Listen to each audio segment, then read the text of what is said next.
sitting with Tia Cote, always was sitting down and listening to all these beautiful old stories. And so about a month and a half ago or so, I came over to Mr. Mesa, and we just started talking, and this is what developed here.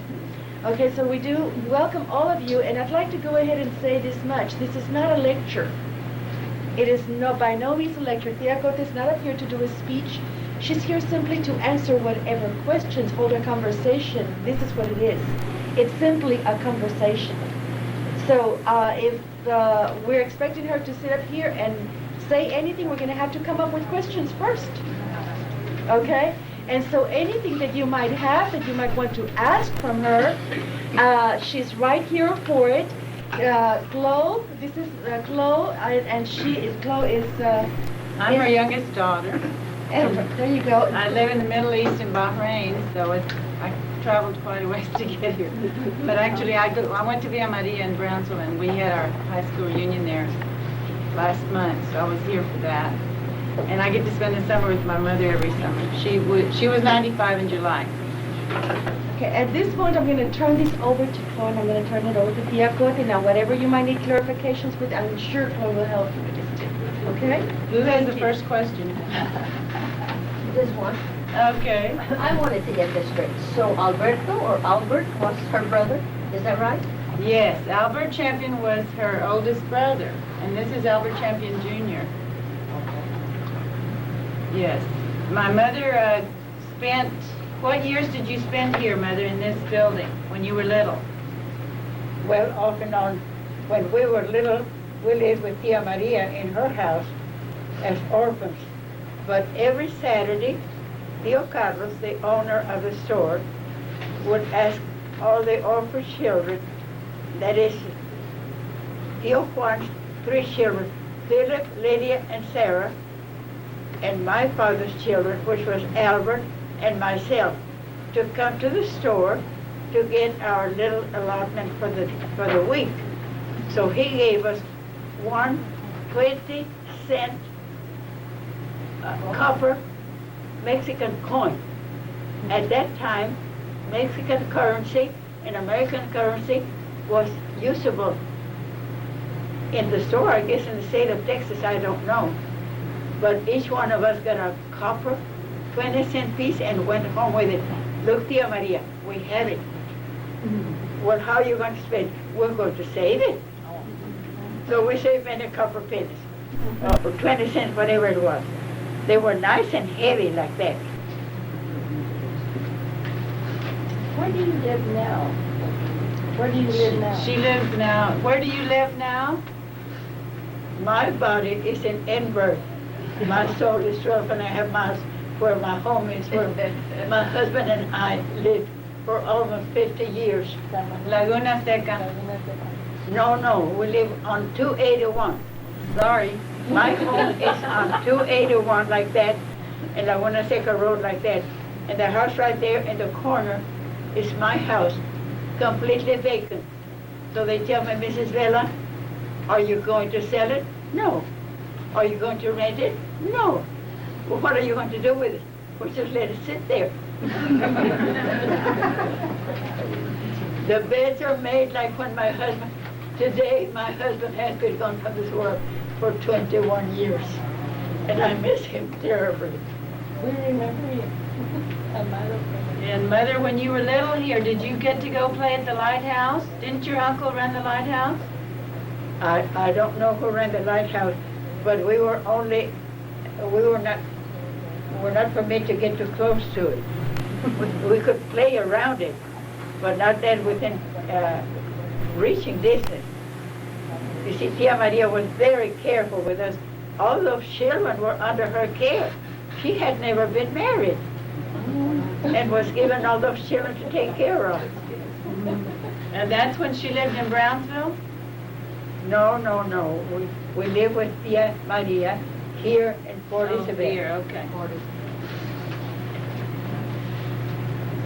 Yes? As a Girl Scout leader, I have been in this room here, and it was called the kitchen.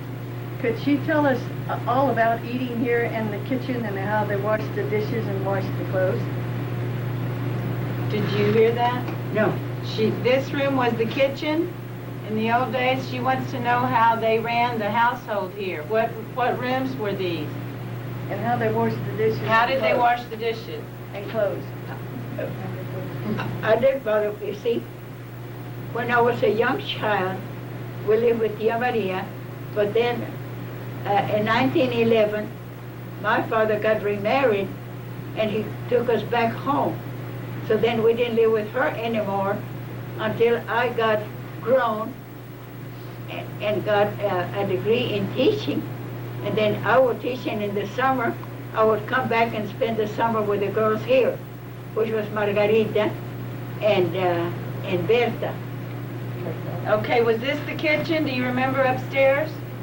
We didn't mess with the kitchen. The maid was there. You see, Tio Carlos was very particular. But you had to Very eat. particular. But the lady says you had to eat. Where did you eat your meals? Absolutely, the maid brought them to the table. We had to sit at the right time.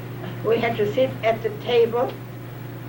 My Tio Carlos would be in the head of the table, and we would be all around. I, as a visitor, would have the other head of the table over here.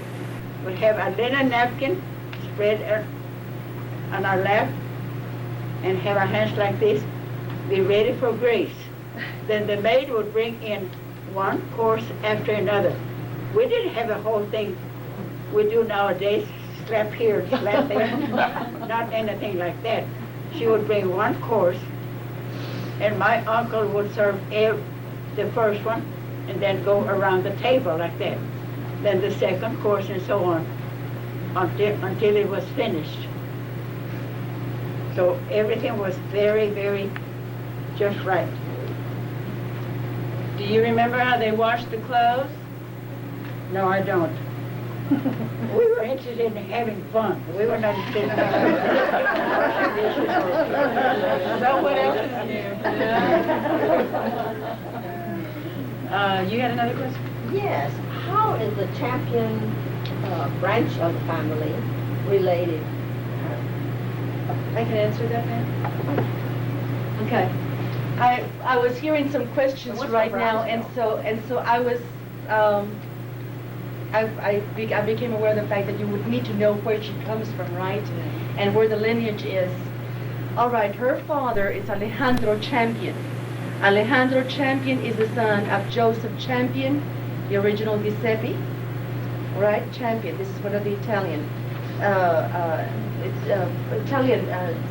gentlemen who came into Port Isabel. Okay, so she is really second generation. Is that right, Uncle Jesse? All right, now, Alejandro comes in and marries Clotilde Jones out of Laredo, and who, by the way, the Joneses actually moved on into Mexico.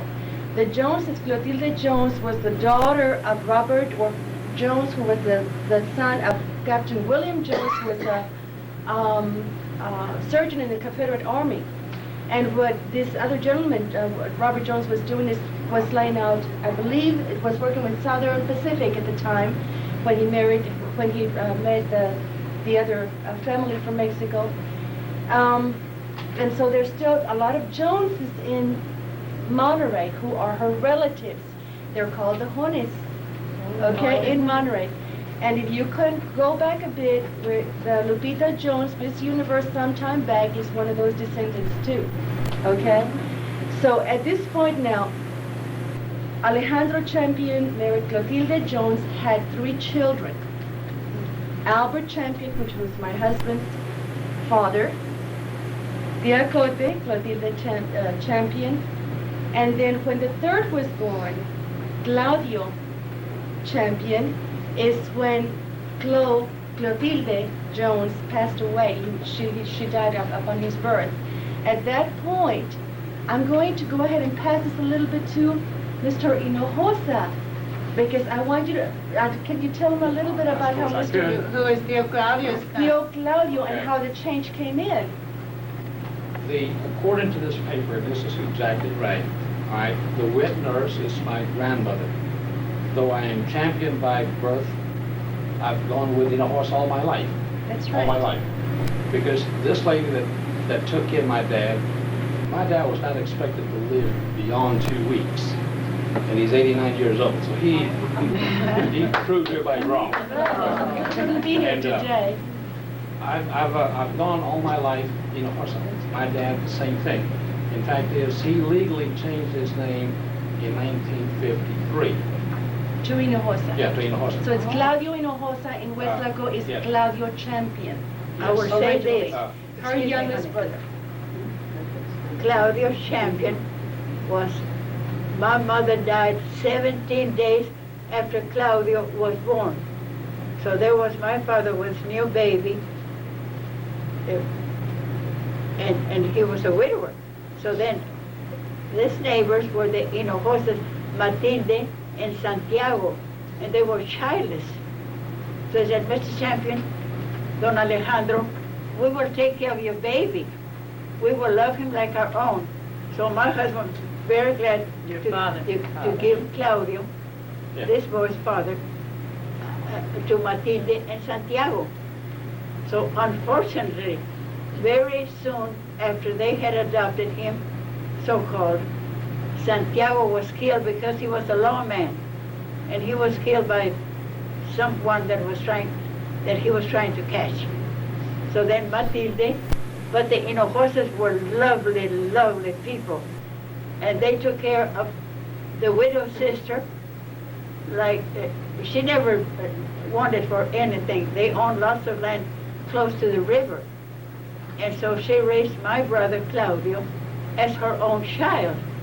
So then when my brother Claudio was 21 years old, he got himself to the courthouse in Edinburgh, and he said, he told Judge Blaylock, who was the judge at that time, I want to change my name from Champion to Hinojosa. And Judge Blaylock said, but why do you want to do that? Champion is a very honorable name. Your father, Alejandro, is my good friend, and I consider him highly. Why do you want to change? Claudio said, because the Hinojosas have been my parents, my brothers, my sisters, my everything. They have taken care of me since I can remember. So I want to be Hinojosa instead of Champion. So that's how he came his name to be Hinojosa. So we're the ones that were raised by the wolves. All right, now at that time, Mr. Alex Champion, her father, remarried, okay, and had 6 more children, right, Uncle Jesse? Okay, perhaps at this point now you can tell her, Uncle Jesse, would you like to go ahead and say something about, or Diacote, about the new family, the rest of the family that came in afterwards? There's 6 more, right? When your father, Diacote, when your father remarried, who did he remarry? He married Tomasa Mora Okay. from El Relámpago. It was a ranch. They owned a ranch called El Relámpago on the side of Mercedes, a few miles. Okay, there were 6 children from this marriage. One of them is here, Uncle Jesse. Can you tell them about the 6 children? Not much. That I was their mother and their everything. Oh. Because my stepmother kept having child after child. So, and Uncle Jesse's the only one left of those 6 children. And he and Aunt Carol live in Brownsville. But I wanted you to say something about the doctor in the Civil War, Dr. Jones, Jones. What did you know about him? Your grandfather or great-grandfather? Well, my grandfather came with, he was an Englishman from Alabama. My great-grandfather, he was an Englishman, and he came to the United States to teach in a university somewhere. Where he came from England to teach in Alabama. And so he